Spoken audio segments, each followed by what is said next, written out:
Hello and welcome to a THV 11 special presentation all about red, white, and you. I'm Ashley King. 250 years ago, the founding fathers declared independence from Britain and created the United States of America.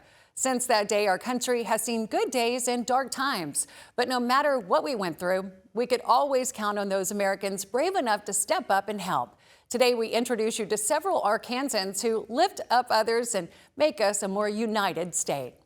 So I love kids, I love baseball, and this is a perfect combination for me. I've been playing for many years, and I've been playing ever since it started thinking about baseball.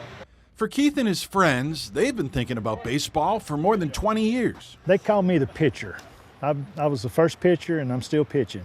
Since in baseball, the pitcher and the catcher are called the battery, Go Ahead and called Tony Jenkins and Bill Mann Energizer Bunnies, serving up pitches so these special needs kids playing in the Miracle League get to show their skills every spring and fall. What did you think when they said you could play baseball? Very happy. What's your favorite part about it? Making new friends every weekend. Peggy McCall Robertson has been the driving force for 2 decades, bringing together volunteers. They offer young kids the chance to play just like their abled friends, and thanks to guys like Mann and Jenkins, they grow up together. They have some of these young folks now have been on my team for 10, 15 years. So I've seen them grow up and develop their skills and get where they can really understand the rules and play baseball. Over the years, technology has helped bring even more kids to the field. Now, even players like Jensen Foltz, blind his whole life, give new meaning to having a feel for the game. Special audible balls let him join in the fun. I'm just so happy that God took me to this wonderful place. And I just love all the people here. First and foremost, the adults are fans of baseball. And in 20 years, they figured out the important role they play in helping the kids become fans as well. What's the biggest hit you've ever had? Or the home run, or the fence. You get those all the time? Yes. How good's your slider? My slider's not very good. I was never a pitcher. And so you saw the kid hit the home run off of me, so you tell how good a pitcher I am. A lift off for the kids, a lift up for everyone involved. I'm the first person that they see out there, and they look out and they say, this guy's a monster, and he's got this big ball glove and he's throwing balls at me. But when they hit the ball the first time and they light up, and it's awesome. You know, I got the best view on the whole field there. You come out here, you've had a bad day at work, you get to interact with the kids and you leave with a totally different attitude. You know, it's just one of those things that gets into your blood and you can't quit. At the end of the year, at the end of the day, rather, you're worn out, you're sunburned, you're tired, but you feel cleansed because you've done something for somebody that can't do it on their own. And it's awesome.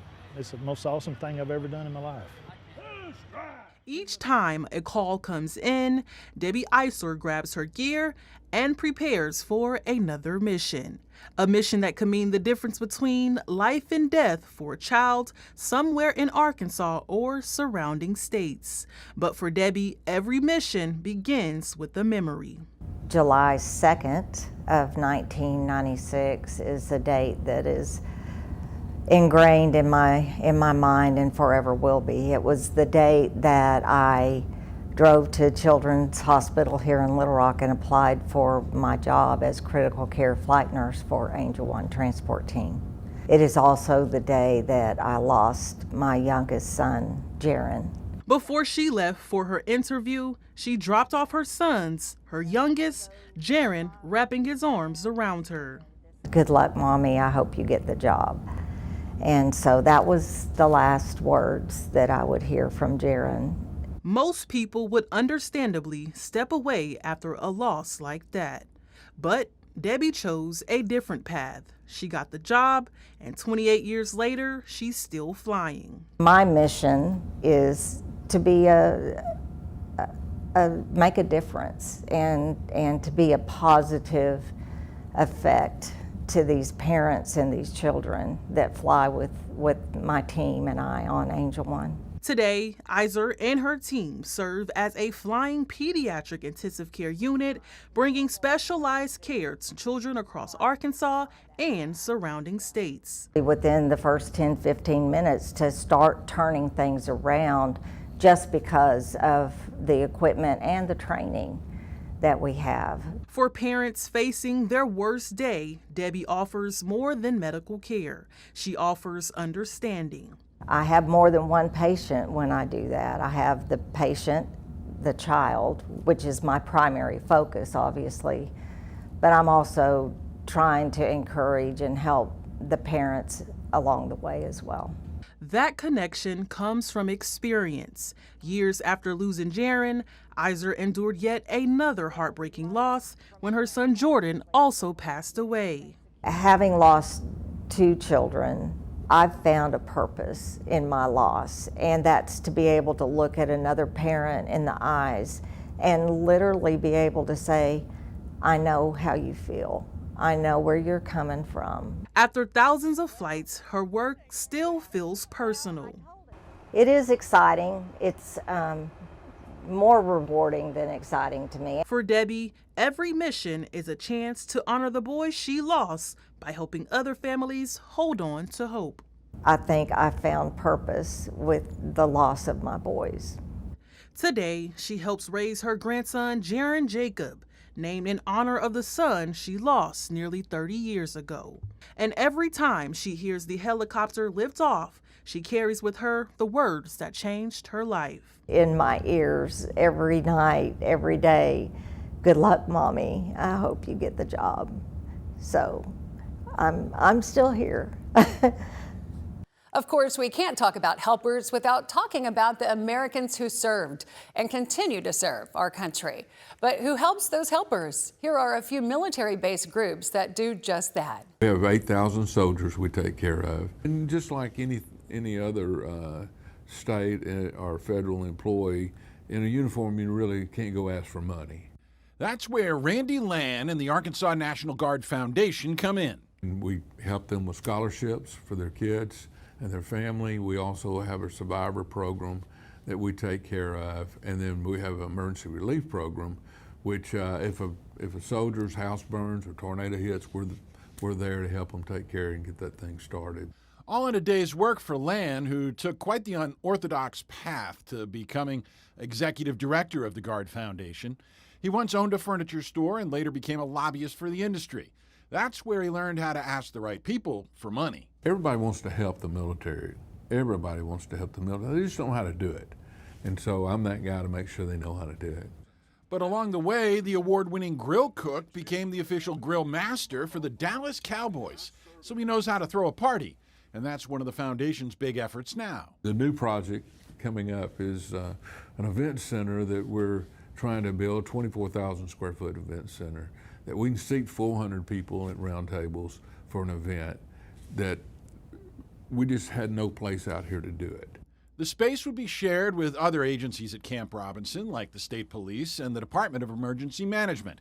It wouldn't be ready in time for the big 250th birthday this year, but once Land and the foundation are done, they look forward to a place to party and celebrate our citizen soldiers. You know, those last few millions are the hardest usually to raise, but we do know that if we can get it done, the sooner the better. Female veterans are the fastest growing demographic. And with that growth comes a need for more support. With that, we carry significant different traumas. That need drives Sarah Bunger and Kim Robertson to connect the way they do and help other women vets through Military Service Sisters. We support each other by sharing tips and understandings of things that we've experienced, and just that encouragement to seek help where we need help. There are 7 chapters across Arkansas. In Saline County, most members are Navy vets, just like Bunger and Robertson.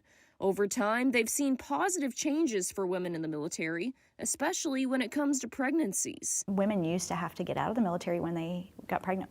That's transitioned to, in the years that I served, in the 80s, that women that started a family, they could choose to get out if they wanted to get out. It was optional.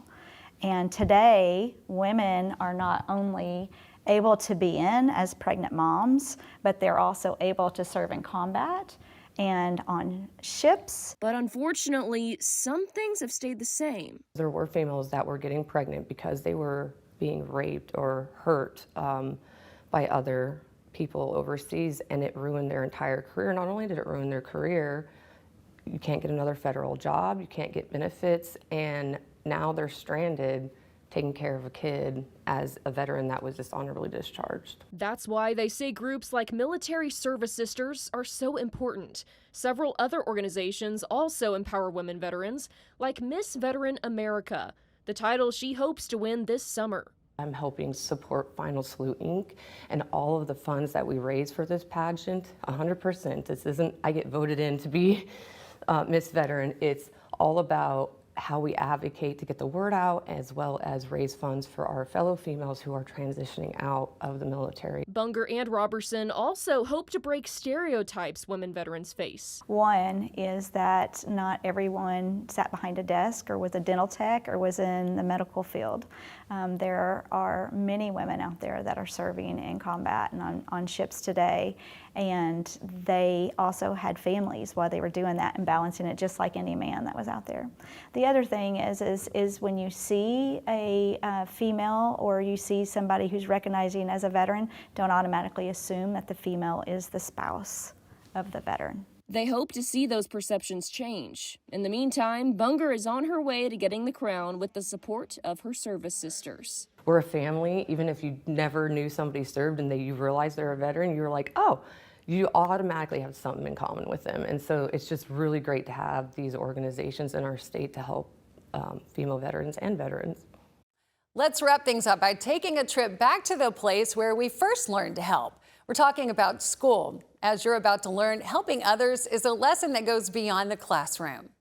Good morning. If you want to see a little bit of everything America has to offer, just spend a morning in the drop-off line at Access Early Childhood. Backpack on? Parents getting ready to make it to work and kids getting ready to take on the day. Some who can't wait to jump out of the car. Ready? Boom! And others who aren't quite ready to let mom or dad go. Then there are surprise guests. A dog hanging out of a window, a stuffed animal along for the ride, and plenty of personalities before 8 a.m. I know that's right, Mama. Assistant Director of Early Childhood, Suzanne Carter, calls the experience the great chaos of drop-off. I love that. But what looks chaotic is actually a well-oiled machine. The drive-through drop-off started during COVID, when families couldn't come inside. Years later, the system stuck. Great way for us to teach those big kids school behaviors. Even with little bitties, we're teaching, hey, bye, Mom. And then it just became the best part of the morning. I like your striped socks. Every day at 7:15 sharp, the team takes their positions, ready to greet 235 preschoolers. Hi, Elliot. We have a crew that I could not do this without, that is here faithfully every morning, 7:15, whether it's rain, snow, sleet, hot, cold, I don't care what it is. They're here, they've got smiles on their faces. And those smiles matter because the people working the line know these families. They know the cars, they know the kids. This is a friend who's gonna need a big, good morning! And then the next car might be somebody who needs a whisper. Yeah. Might need a down on the level. I love your book. Can we leave it with Mama? Access serves children as young as 6 weeks old through kindergarten age, including many children who benefit from specialized early intervention services. That's one reason the school operates year-round. Good morning. How was dance? That break would be so hard for our kids. They would regress. They would lose the skills that we've worked so hard for.